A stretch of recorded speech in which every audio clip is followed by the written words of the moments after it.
बघतेस काय? हे सगळे पैसे मी तुला द्यायला तयार आहे. जा, तू तुझ्या आयुष्यात परत निघून जा. तू कितीही काही बोललीस तरी रुद्रला जन्म मी दिलाय आणि देवेंद्र त्याचे वडील आहेत. हे सत्य तू कधीही बदलू शकणार नाहीस. या पैशाने ते तुला विकतही घेता येणार नाही.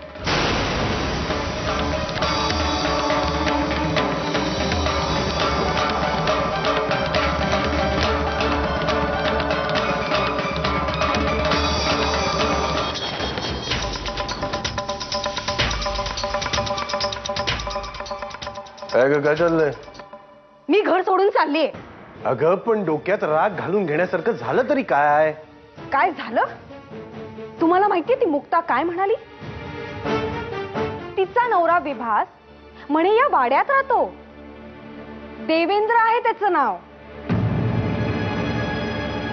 माझ्या समोर माझ्या नवऱ्यावर अधिकार गाजवायचा प्रयत्न करते ही मुलगी. तिला आत्ताच्या आत्ता या वाड्यातून बाहेर काढा, नाहीतर मी आत्ताच्या आत्ता जाते. हे बघ माझं ऐक, तिचं काय करायचंय ते उद्या ठरवू आपण. ठरवू नाही. उद्या मला ती मुक्ता या वाड्यात दिसता कामाची नाही, सांगून ठेवतीये.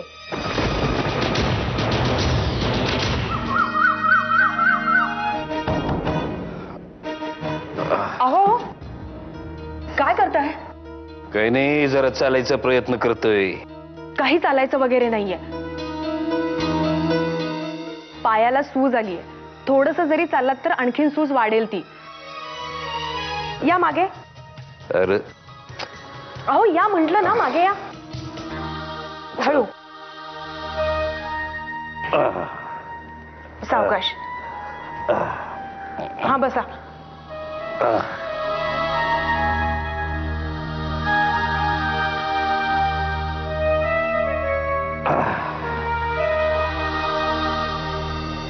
गरम पाणी ठेवा. पाणी हो ठेवा.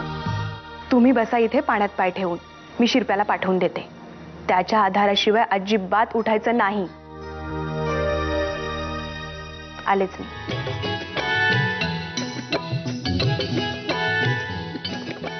माईला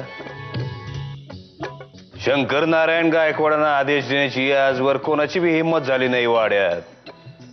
आणि ही पोरगी आम्हाला दमबाजी करून जाते. आणि आम्ही तिचं बोलणं मुकाट्याने ऐकून घेतलं. शिरप्या, अरे आबांना त्यांच्या रूम मध्ये घेऊन जायचंय. जरा सांभाळून घेऊन जा ना. आणि ऐक, तुझ्या आधाराशिवाय त्यांना अजिबात उठू देऊ नकोस. आणि हो, पायऱ्या चढताना जरा जपून. मी आबांसाठी चहा घेऊन आले. जा तू. होय.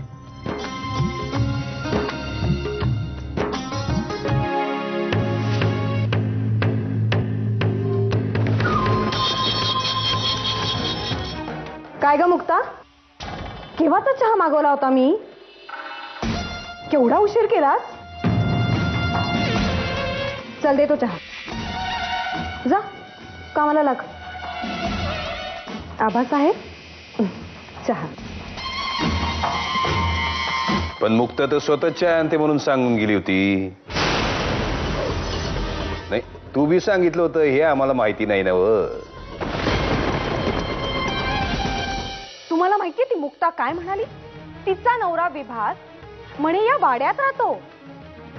देवेंद्र आहे त्याचं नाव.